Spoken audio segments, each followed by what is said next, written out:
Esto es Poniendo el Pecho, un espacio para hablar de cuáles son esas causas y esas luchas que llevan los representantes a la Cámara aquí en el Congreso de la República. Hoy me acompaña un santandereano de corazón rolo, Heráclito Landines, representante a la Cámara por el Pacto Histórico por Bogotá. Bienvenido. Gracias, Lorena, un saludo especial a toda la audiencia y por invitarme a esta conversación. Aquí estamos, gracias por la invitación. Bueno, representante, ¿a qué temas y proyectos le está poniendo el pecho aquí en el Congreso?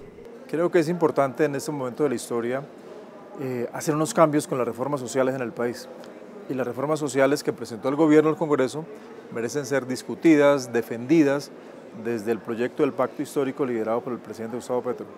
Porque, Lorena, el sistema de salud en Colombia tiene muchas fallas que son necesarias corregirlas. La intermediación financiera, la falta de atención en la periferia colombiana, la falta de equipos altamente especializados médicos en la periferia colombiana, incluso en la propia Bogotá. Entonces, en el tema de salud, por ejemplo, la atención en salud se concentró de la 26 hacia el norte en Bogotá. Solo en Bogotá, para poner un ejemplo, de la 26 hacia el norte hay 2.480 IPS, es decir, clínicas privadas o hospitales públicos. Pero de la 26 hacia el sur de Bogotá hay cerca de 230 IPS. Es decir, hay una diferencia entre cómo atendemos a los pobres en Bogotá y cómo atendemos, digamos, a la gente que tiene más ingresos. Entonces tenemos que darle un vuelco para que la atención en salud sea igual en todos los lugares del país, al interior de las ciudades, pero sobre todo en la periferia colombiana. Con la reforma de salud vamos a alcanzar eso. Un tema. Dos, la reforma laboral es importante para reivindicar los derechos que le quitaron gobiernos anteriores a los trabajadores, que le quitaron la jornada nocturna, por ejemplo, un recargo, que le quitaron los recargos por trabajar una persona los feriados o los domingos, que es injusto con los trabajadores colombianos que pase eso. Pero sin embargo, aquí hay gente de la oposición que no les gusta eso, que los colombianos puedan tener, los trabajadores, unos mínimos derechos dignos en el ejercicio laboral. O, por ejemplo, queremos formalizar el trabajo de las empleadas domésticas, el trabajo de las personas que están vinculadas con las plataformas digitales y con los obreros del sector agropecuario. Con esa reforma, entonces, dignificamos derechos de los trabajadores y vinculamos al sistema formal del empleo a cerca de 3 millones de personas. Eso es con la reforma laboral, que es muy importante, pero que no se ha discutido porque hay personas de la oposición que no les interesa que se discutan, que se aprueben. Y la última reforma social que tenemos que defenderla todos, y no solamente en el Congreso, sino todos los colombianos, es la pensional. Que hoy de cada 4 colombianos solamente se pensiona uno. De cada 4 se pensiona uno si son hombres, pero 1 de cada 7 mujeres se pensiona. Es decir, incluso hay desigualdad de género.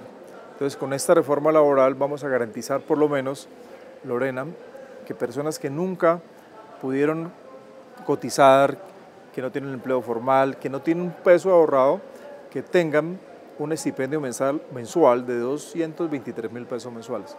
Eso es más o menos 2.800.000 personas que van a recibir eso.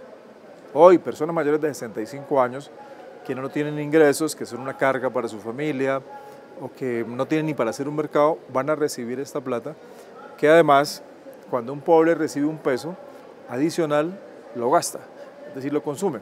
Y por eso es muy importante además que haya más dinero circulante porque va a reactivar el circuito económico. Pero lo más importante, Lorena, es que va a haber personas mayores que van a recibir algo para el mercado, para vivir o para aportar en su casa si está con su familia y que no aporta hoy recursos para su sostenimiento. Bueno, pero antes de profundizar en esas reformas del gobierno nacional, quiero irme a otro tema. Dicen que el streaming, las plataformas de streaming democratizaron el cine. ¿Qué nos hace falta para democratizar los libros, el acceso a la literatura? Tenemos que, en primer lugar, Lorena, sensibilizar más a los colombianos con la lectura. Y eso se hace desde el Estado, que el Estado promueva más la lectura que el Estado promueva más las bibliotecas, que el Estado cree las condiciones para que los autores, los impresores, los libreros movilicen la venta de los libros y que más colombianos tengamos libros. Y con el proyecto de la ley del libro, que lo estamos trabajando con los libreros, con las editoriales, con autores, queremos que el Estado promueva más la lectura, que le lleguen más los libros a las bibliotecas y más libros a los niños.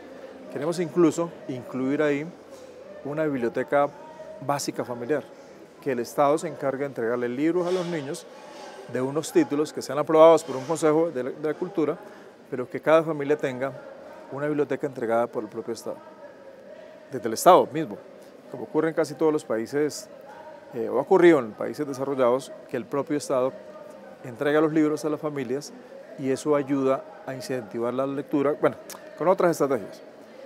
Pero es muy importante, además, que le quitemos los celulares a los niños y le demos libros. Pero el Estado tiene que encargarse de eso. Entonces el proyecto de ley del libro tiene que ayudar a que eso ocurra en este país. Que haya más libros en las manos de los colombianos, que más niños estén sentados en el recreo en su casa leyendo un libro y no pegados a una pantalla pasando y pasando videos o pasando cosas, scrolls que se llama. Aunque también se puede leer en un celular o en una tableta o no. Claro, pero todo está creado para que los niños miren más videos, miren más cosas, pero no lean. Y creo que la ley del libro es necesaria porque la última ley del libro se hizo en 1993. Usted está trabajando en un proyecto de ley para actualizar esa ley. ¿Qué otros puntos incluye esa actualización? Incluye además que desde el Estado se fortalezca lo público con las bibliotecas públicas. Es decir, que las bibliotecas tengan colecciones adecuadas y que exista una estrategia desde el Estado para que más personas lean. En Bogotá se han hecho algunas cosas interesantes, por ejemplo, en los parques se han llevado kioscos de libros y que se abren los días festivos cuando la gente va al parque y pueda sentarse a leer, que se los presten gratuitamente, obviamente, incluso para llevarlos a su casa, en el sistema distrital de bibliotecas. Creo que en todo el país debemos replicar estas experiencias, pero la ley del libro tiene que enmarcar ese tema. También que la ley del libro protege el libro nacional. Hoy estamos consumiendo los libros en este país en un 70% digamos, de literatura en español traídos desde España. Y el libro colombiano, es decir, el proceso de hacer el libro desde el autor, la impresión, creo que es importante que se haga. Y además, que identifiquemos qué es el libro nacional, que identifiquemos cuáles en la cadena de la producción del libro, cuáles son los materiales que se pueden crear una exención de impuestos del IVA, por ejemplo, para que el libro sea más barato cuando llegue a los colombianos, a las manos del lector, que es el último de la cadena de la producción del libro. No, sin duda, un proyecto muy necesario. ¿Cuál fue el último libro que se leyó usted, representante? El infinito en un junco de Irene Vallejo, que viene para la Feria del Libro. Es un gran libro porque es toda la historia del libro en el mundo, desde las tablillas, desde los papiros hasta los libros actuales. Es muy interesante y se lo recomiendo a los colombianos que lo lean. Bueno, actualización de la ley del libro, un proyecto que le interesa no solamente a libreros y editoriales, sino también a nosotros como lectores. Vamos a una pausa, mensajes institucionales y volvemos a Poniendo el Pecho.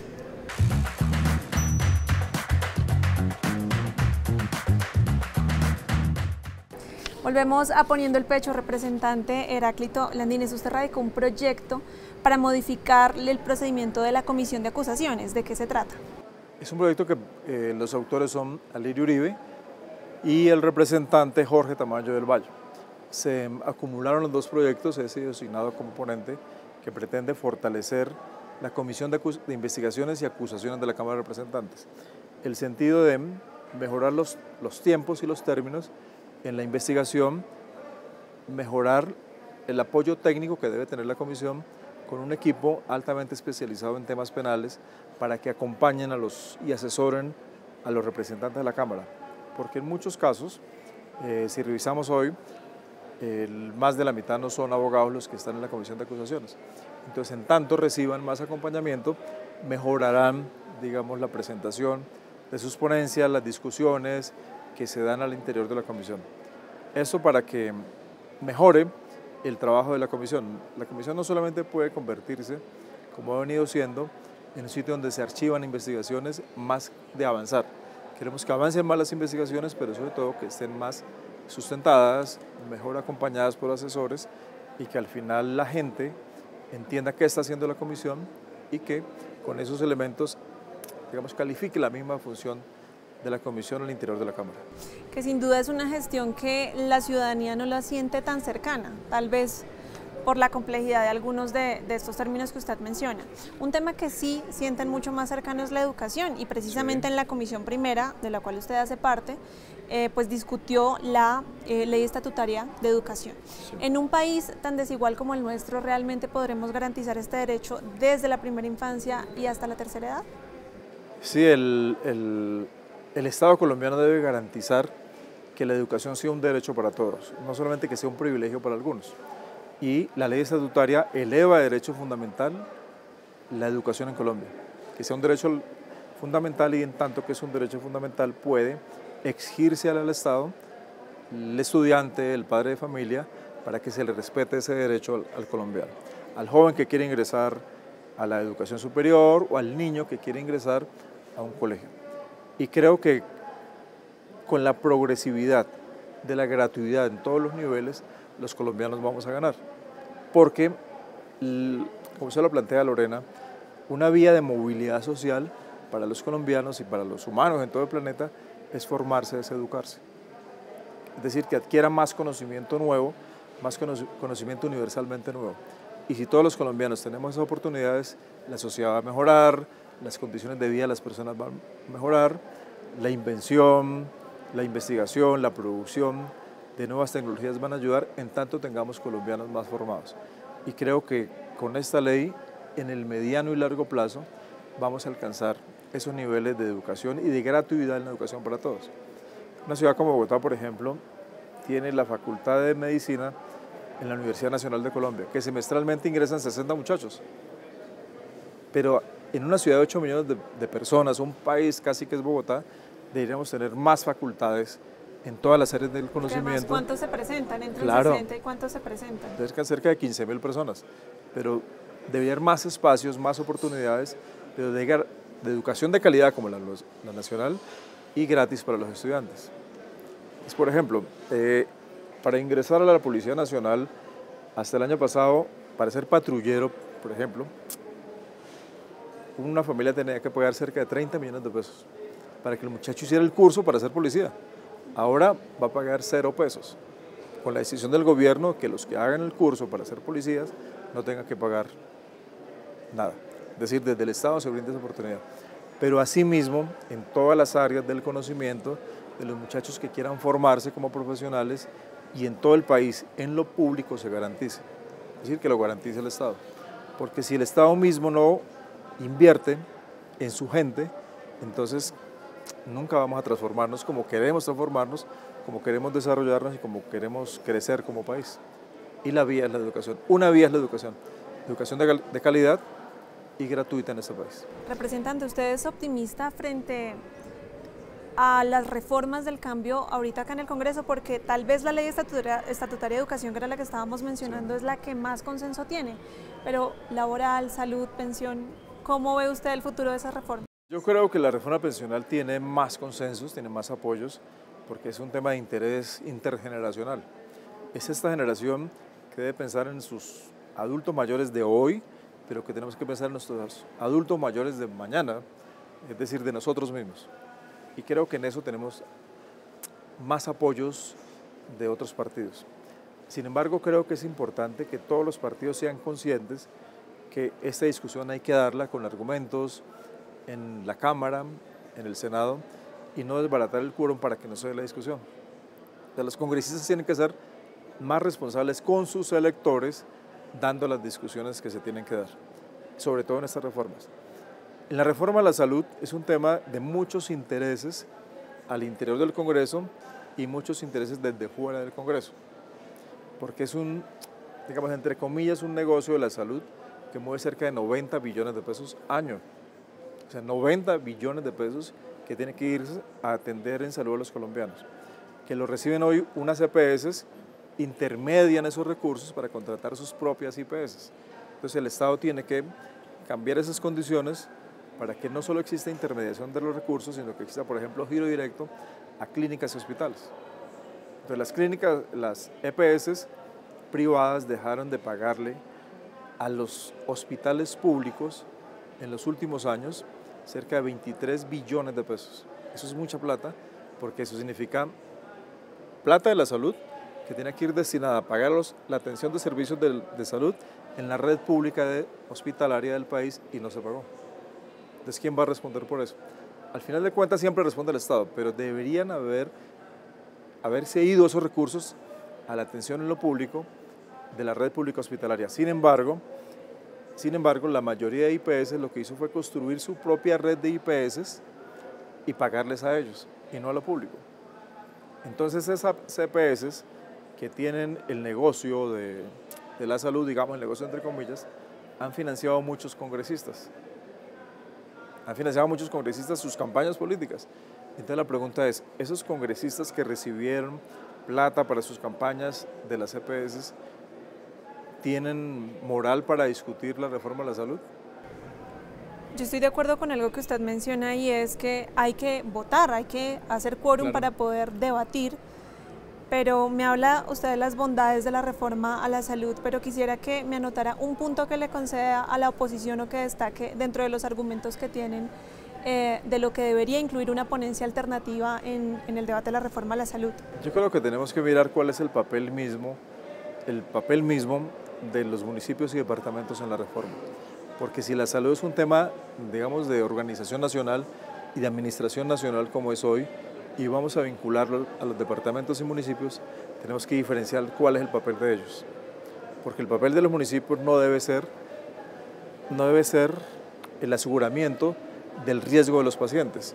Es decir, quién debe tener hoy o en un futuro con la reforma a la salud identificado a cada colombiano y a su círculo familiar, a su núcleo familiar, cuáles son las enfermedades que tiene, los riesgos a mediano plazo, los tratamientos. Es decir, eso tiene que ser centralizado, porque no puede ser que el municipio de Puerto Asís Putumayo tenga un sistema de información del riesgo del paciente y el municipio de Malambo tenga otro. Pues creo que hay que hacer unos ajustes.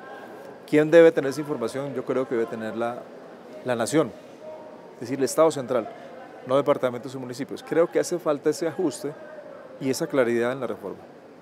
Bueno, descentralizar también la salud, uno de los puntos que destaca el representante Heráclito Landines. Vamos a una pausa, mensajes institucionales y volvemos a Poniendo el Pecho.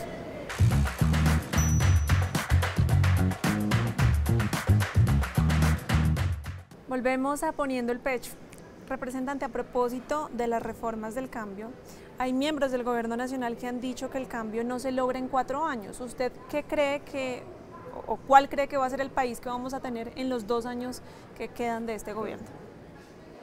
Nosotros tenemos un país tan particular que el país casi que cambia todos los días, casi que cambia todas las semanas, todos los meses, y creo que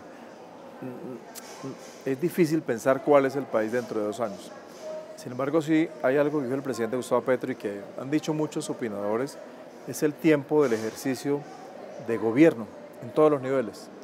Un presidente de la República se posesiona el 7 de agosto y gobierna del 7 de agosto del año de posesión hasta junio del siguiente año con el plan de desarrollo del gobierno anterior. Y entonces, el presidente Gustavo Petro se le aprobó el plan de desarrollo de su gobierno en junio del 2023, casi que ya llevaba 1 año. Y una vez transcurrido 2 años de ejecutar su plan de desarrollo, comienza la siguiente campaña, que es en el 2025. Es decir, a un presidente de la República, o a un alcalde municipal, o a un gobernador, tiene muy poco tiempo para ejecutar su propio plan de desarrollo, es decir, para mostrarle a la gente cuáles fueron los resultados de su programa de gobierno. Son muy cortos los tiempos. Y yo creo que si este país tiene una reforma a la Constitución, vía constituyente, por ejemplo, habría que pensar en los tiempos de los gobernantes, en los tiempos. Si no modificamos los tiempos, van a seguir siendo muy cortos para el ejercicio del gobierno. Y yo creo que la discusión sobre el país posible empieza por la arquitectura institucional y por la organización del propio Estado en el cual nosotros estamos. Entonces, ¿usted está de acuerdo con la constituyente? Que estoy de acuerdo con la constituyente pensando en cuáles serían los temas de la constituyente. ¿Cuáles serían los temas a tocar? La reforma a la justicia, por ejemplo, la reforma a los ingresos de los congresistas. En España la diferencia entre la señora que trabaja, digamos, en el Parlamento, de asistente, un parlamentario o que ayuda con la limpieza, la relación es de 1 a 17 salarios. Aquí la relación es de 1 a 43. Entonces hay mucha diferencia. Es más del doble que en España. Yo creo que los congresistas deben ganar menos y deben mostrar a sí mismos que hacen la tarea y que pueden ganar mucho menos. Hay que hacer un ajuste al Congreso. Hay que hacer un ajuste a la organización electoral de las altas cortes. Yo creo y soy partidario de eliminar el Consejo Nacional Electoral, que al final de cuentas las grandes decisiones sobre lo electoral están en el Consejo de Estado, y transformar las contralorías para que el ejercicio del control fiscal sea más efectivo, que exista mayor recaudo en los posibles casos de detrimento. Es decir, creo que hay que hacer unos ajustes, no transformar toda la Constitución, porque la Constitución del 91 es una Constitución garantista que adoptó un gran número de derechos fundamentales y los mecanismos para defender y proteger los derechos. Esa fue la transformación de la Constitución del 86 y esa es una Constitución garantista que en ese tema no se puede tocar, o sea, no se debería tocar.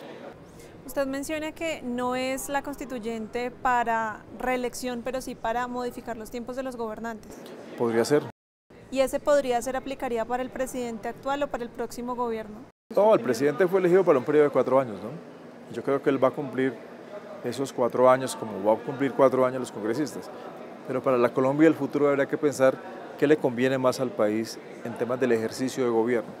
Y yo creo que deben modificarse esos periodos. Hablemos de la Bogotá del futuro. Usted como representante de la Cámara por Bogotá, ¿está de acuerdo con las modificaciones al metro que propone el presidente Petro? Claro, porque ese es un argumento técnico y en todos los diseños que se hicieron hasta el proyecto del metro elevado siempre se pensó en un metro subterráneo, como ocurre en todos los metros contemporáneos en el mundo, porque la afectación del paisaje urbano se va a dar, es decir, visualmente no va a quedar muy bien en medio de los edificios de esta ciudad, en el centro, en Chapinero, un metro, unos trenes pasando cada 3 minutos, no está muy bien. 2, la afectación al sistema de movilidad. No es igual la avenida Caracas con unos pilotes que le van a recortar el espacio a los vehículos privados que un metro subterráneo que le dé libertad a las vías para el tema de la movilidad.